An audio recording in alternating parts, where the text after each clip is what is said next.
Budi adalah direktur sebuah perusahaan yang telah bekerja selama 12 tahun. Gajinya besar, di atas 100 juta per bulan. Dia pikir tak ada karir yang lebih baik lagi dari apa yang dia kerjakan sekarang. Punya rumah dan 2 mobil. Anak-anaknya sekolah di sekolah terbaik di kota. Tiap weekend pergi jalan-jalan sekeluarga, shopping, makan di restoran yang enak, dan setiap tahun bisa berlibur 2 kali ke luar negeri. Wow, kehidupan yang nyaman sekali. Tiba-tiba krisis melanda. Perusahaan tempat dia bekerja bangkrut dan Budi kehilangan pekerjaan. Dunia terasa gelap. Karir yang dia bangga-banggakan selama ini lenyap seketika.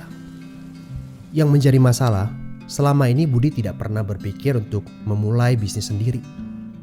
Dia pun tak memiliki dana investasi ataupun aset. Budi berpikir, tenanglah, bulan depan bakal terima 100-an juta lagi kok. Gak semua orang harus jadi pengusaha. Jadi karyawan seperti saya juga bisa kaya dan hidup enak. Benar kata pepatah ini. The enemy of great life is a good life. Dia tak menyangka bakal terjadi krisis seperti ini. Padahal tabungan yang dia miliki hanya bisa bertahan 3 bulan saja dan dia tidak punya penghasilan lain sama sekali.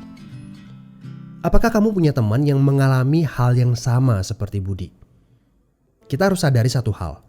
Kita tidak bisa bekerja selamanya karena faktor usia ataupun kesehatan. Ada krisis atau tidak, kita pasti akan berhenti bekerja. Entah karena sudah tua dan dipensiunkan atau karena sakit dan tak sanggup bekerja lagi. Jika tidak mempersiapkan backup income sejak dini, tamatlah riwayat kita. Budi bertemu dengan teman lamanya bernama Jason, pengusaha sukses yang saat krisis malah bisnisnya berkembang pesat. Jason memberi nasihat, bangunlah bisnis di saat kamu lagi gak butuh. Karena saat butuh seperti ini, kamu sudah punya backup income.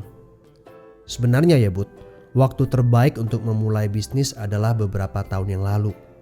Tapi jangan khawatir, waktu terbaik kedua adalah saat ini. Gak ada kata terlambat. Dari pengalaman Budi, kita belajar bahwa penghasilan yang besar saja tidak cukup jika itu sangat bergantung kepada pekerjaan kita. Sekali kita berhenti bekerja, penghasilan pun ikut berhenti. Pernahkah Anda berpikir bahwa ada konsep yang lebih baik? Perhatikan ini. Kerja untuk membangun aset produktif untuk mendapatkan income. Saat kita nggak bisa bekerja lagi, aset produktif ini akan memberikan passive income. Jadi, jika kamu punya kesempatan untuk memulai bisnis saat ini, pastikan bisnis yang kamu bangun bisa menjadi aset produktif yang memberikan passive income. Kamu harus punya goal beberapa tahun ke depan bisnis kamu sudah bisa jalan sendiri tanpa kamu.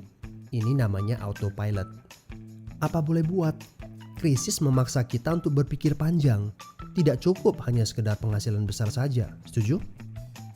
Tapi bagaimana caranya? Apakah ada bisnis yang autopilot? Jika kamu jeli, ada bisnis yang memiliki sistem yang dirancang untuk berkembang sendiri. Misalnya bisnis waralaba seperti Indomaret, Starbucks, McDonald, dan lain-lain. Tapi tenang, yang saya maksudkan bukan bisnis yang membutuhkan modal sebesar membuka kedai kopi Starbucks atau Indomaret. Ini berita gembiranya. Ada bisnis bersistem dengan modal terjangkau. Tapi saya nggak punya pengalaman bisnis sama sekali. Saya seorang pegawai, saya ibu rumah tangga, saya mahasiswa. Apakah punya kesempatan untuk sukses berbisnis? Oh tentu.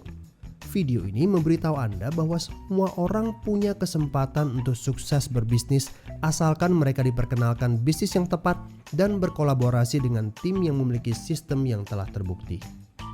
Informasi yang akurat, ini yang Anda butuhkan. Hubungi teman yang mengirimkan video ini kepada Anda. Dia sedang mencari orang yang tepat untuk diajak berkolaborasi di sebuah proyek. Mari kita cari tahu, apakah kalian bisa cocok untuk kerjakan proyek ini bersama. Ajak bertemu secara online ataupun offline dan berdiskusilah. Siapa tahu pertemuan kecil ini adalah awal yang bagus untuk karir bisnis Anda. So, good luck ya guys.